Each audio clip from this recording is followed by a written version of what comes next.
The Ukrainian government, flush with American money, is now shoveling millions of it back to the Washington area in the form of lobbying fees. Senior foreign policy writer at Vox, Jonathan Geyer, is here to discuss his latest piece at Vox, looks at the way that Ukraine has been influencing Washington's foreign policy making apparatus. Jonathan, welcome to Rising. Hi. And so what did you find? You dug through these records pretty relentlessly. What'd you unearth? So I would say, according to experts on foreign lobbying, what Ukraine is doing right now is unprecedented in Washington. Obviously, foreign lobbying is legal. Ukraine is under siege. Putin is vile. So of course they're pushing hard for as many weapons as they possibly can to win this war. But there isn't as much transparency as maybe you and I as reporters would like to see. I've been getting invited to dinners, breakfasts, gatherings. Some of them are by registered foreign lobbyists and some aren't. So I just started asking some questions.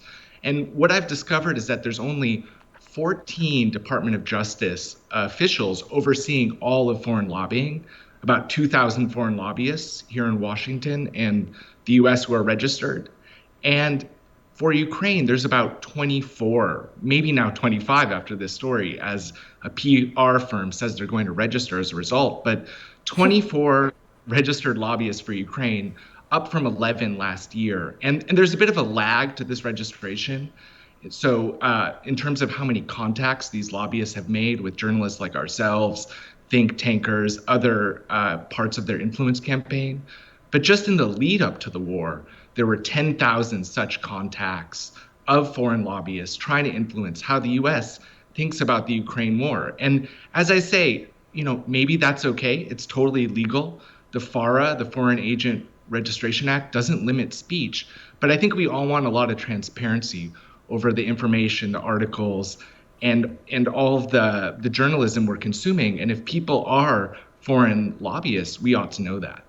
Transparency at the very least. And your point about the dinner invitations is so interesting because they're intentionally massaging journalists and messaging. And yet there's so little, I think, good reporting on the aggressive lobbying campaign, despite the fact that journalists are in many cases the ones being lobbied and contacted by these folks. And Jonathan, there's so much information in this piece. People should absolutely go to Vox and read it.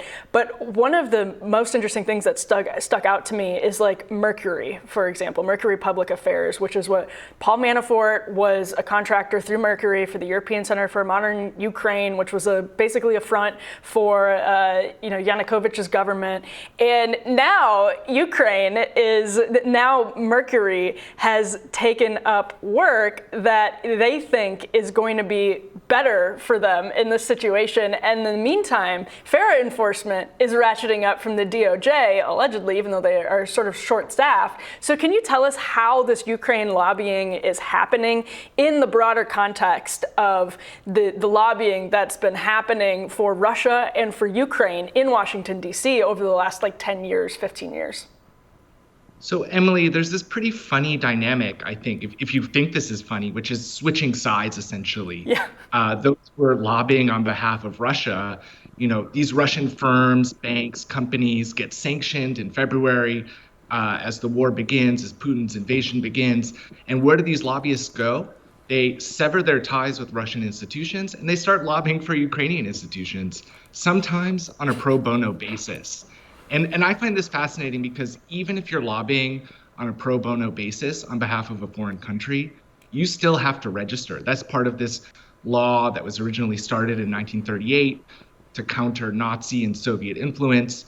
The law probably needs an update. I don't think it's totally suited for tweets and Facebook posts or the barrage of think tank publications and other forms of media that we currently have in Washington. So there's this huge gray zone that I think needs a lot more interrogation because you have just tons of Ukrainian delegations coming into Washington.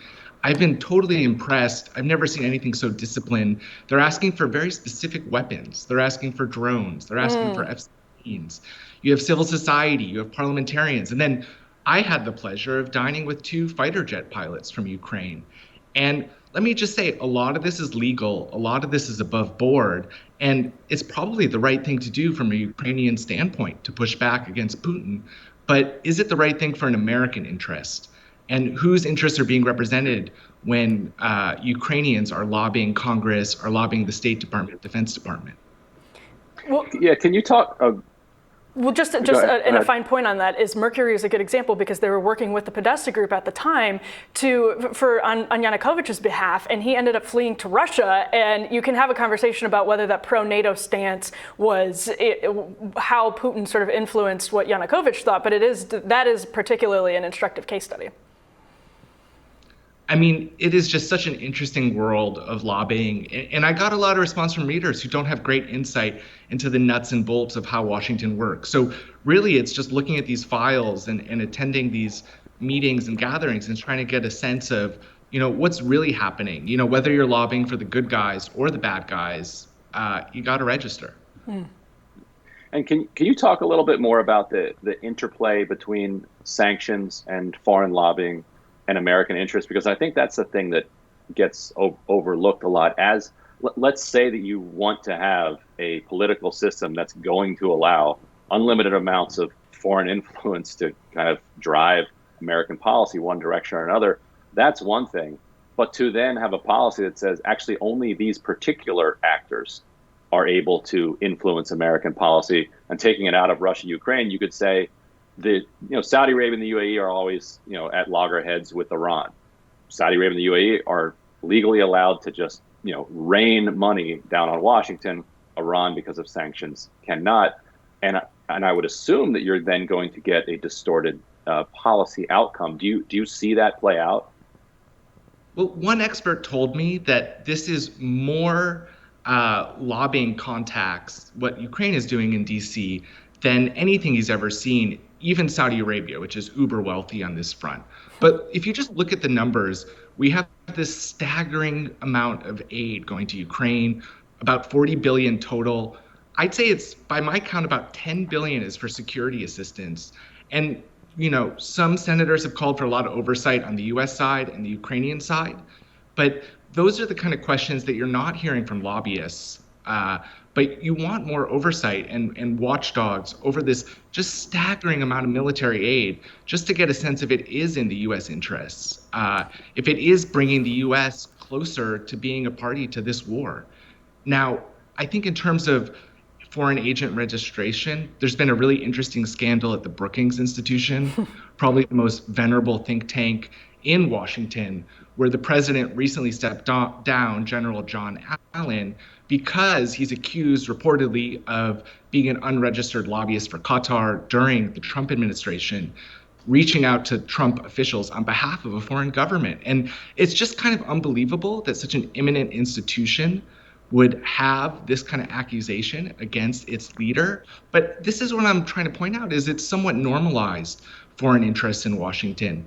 And I don't know if I can change that with this particular story, but I just want to draw attention to how run-of-the-mill foreign lobbying, foreign interests are, and that not everybody's registered. That is such a good point. And Jonathan, before we let you run, you mentioned, you alluded earlier to the fact that maybe some folks are registering after your story came out. Have you caught wind of that? Well, the firm that hosted this dinner with jet fighter pilots did assure me that they were going to register at the advice of their counsel. And I think that's great. If you're going to be doing foreign lobbying, I hope you would follow the law. It's a really weird law in terms of the enforcement kind of comes from the lobbyists, not necessarily from the Department of Justice. It's somewhat peculiar. And it's gotten a ton more attention since the Trump years, when, as you mentioned, there were just a ton of people from Trump's inner circle playing fast and loose here. So here's the transparency. That's right. Here's the transparency. Jonathan, thank you so much for your insights. Thanks for having me. Appreciate it. We'll have more Rising after this.